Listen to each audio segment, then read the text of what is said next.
വാർത്തകൾ വിശദമായി. തിരുവനന്തപുരത്ത് നടക്കുന്ന സിനിമ കോൺക്ലേവിൽ പട്ടികജാതി വിഭാഗത്തിനും സ്ത്രീകൾക്കുമെതിരെ വിവാദ പരാമർശം നടത്തി അടൂർ ഗോപാലകൃഷ്ണൻ.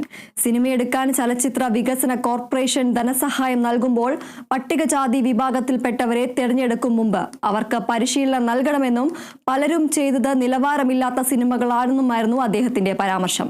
സിനിമയുടെ ബജറ്റുണ്ടാക്കുന്നത് എങ്ങനെയാണെന്നടക്കം അവരെ പഠിപ്പിക്കണമെന്നും പൊതുജനത്തിന്റെ കരമടച്ച പണമാണ് ചെലവാക്കാൻ നൽകിയിരിക്കുന്നതെന്നും അവരെ മനസ്സിലാക്കണമെന്നും അദ്ദേഹം പറഞ്ഞു.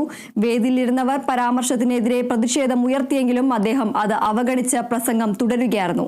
സ്ത്രീകളായതുകൊണ്ട് മാത്രം സിനിമ എടുപ്പിക്കാൻ പണം മുടക്കരുതെന്നും അദ്ദേഹം പറയുകയുണ്ടായി. സ്ത്രീകൾക്കും നിർബന്ധമായും പരിശീലനം നൽകിയ ശേഷമേ പണം നൽകാവൂ എന്നായിരുന്നു പരാമർശം.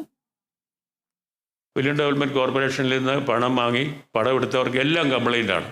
അവർക്ക് അവർ വിചാരിച്ചിരിക്കുന്നത് ഈ പണം അവരിങ്ങനെ എടുത്ത് ദിവസം തരും, കൊടുത്തു നമുക്ക് ഇവിടെ കൊണ്ടുപോയി പടം എടുക്കാമെന്ന്. അങ്ങനെയല്ല, അത് പറഞ്ഞ് മനസ്സിലാക്കണം അവരെ.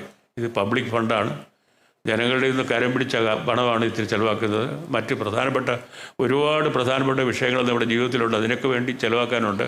ഷെഡ്യൂൾ കാസ്റ്റിൽപ്പെട്ട ആളുകൾ നിർബന്ധമായിട്ട് അവർക്ക് ട്രെയിനിങ് കൊടുക്കണം. ഈ 1.5 കോടി കുറച്ചിട്ട് 50 ലക്ഷം ആക്കി 3 പേർക്ക് കൊടുക്കുക. സൂപ്പർ സ്റ്റാറിനെ വെച്ച് പടം കൊടുക്കാനുള്ള പണമല്ല നമ്മൾ ഗവൺമെൻറ് കൊടുക്കേണ്ടത്, ഒരിക്കലും ഗവൺമെൻറ് ചുമതലയല്ലത്. അതുപോലെ തന്നെയാണ് സ്ത്രീകൾക്കുള്ളത്. ഒരു സ്ത്രീ ആയിരുന്നതുകൊണ്ട് മാത്രം സിനിമ എടുപ്പിക്കാൻ പണം കൊടുക്കരുത്. ഈ സ്ത്രീ ആയാലും അവർക്കും കൊടുക്കണം ഈ പരിശീലനം. വളരെ പ്രധാനമാണ്. സ്ത്രീ സംവിധായകർ നമുക്ക് വേണം. നമുക്ക് 1-2 പേരുണ്ട്, അവർ നല്ല മിടുക്കരാണ്. പക്ഷേ അതുപോലെയുള്ള പുതിയ ആളുകൾ വരണമെന്നുണ്ടെങ്കിൽ അവർക്ക് ഇതിൻ്റെ എല്ലാ പ്രയാസങ്ങളും അറിഞ്ഞ് വേണം പടം എടുക്കാൻ.